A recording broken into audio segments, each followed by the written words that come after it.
तफसीली खबरों में सबका पहिरियां ख़बर शेयर कंदालूं। कराची का पीपी चेयरमैन बिलावल भुट्टो ज़रदारी तरफ़ां ख़ुसूसी माण्हुनि जी हिम्मत ऐं हौसले खे ख़राज तहसीन पेश कयो वियो आहे।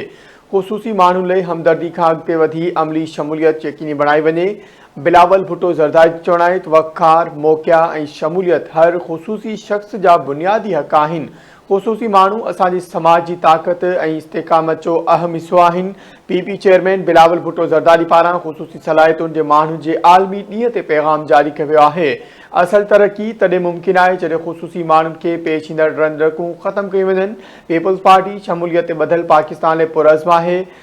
चेयरमैन बिलावल भुट्टो ज़रदारी जो इहो चवणु आहे। कराची खां ख़बर शेयर कंदालूं। पीपी चेयरमैन बिलावल भुट्टो ज़रदारी तरफ़ां ख़ुसूसी माण्हुनि जी हिम्मत ऐं हौसले खे ख़राज तहसीन पेश कयो वियो आहे। ख़ुसूसी माण्हुनि लाइ हमदर्दी खां अॻिते वधी अमली शमूलियत यकीनी बणाई वञे। बिलावल भुट्टो ज़रदारी जो चवणु आहे त वक़ार, मौक़िया ऐं शमूलियत हर ख़ुसूसी शख़्स जा बुनियादी हक़ आहिनि।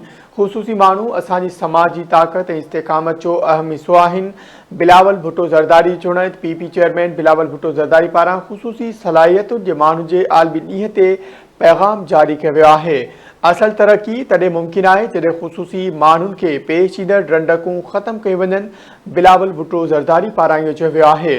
पीपल्स पार्टी शमूलियत ते ॿधल पाकिस्तान लाइ पुरज़्म आहे। चेयरमैन बिलावल भुट्टो ज़रदारी जो इहो चवणु आहे।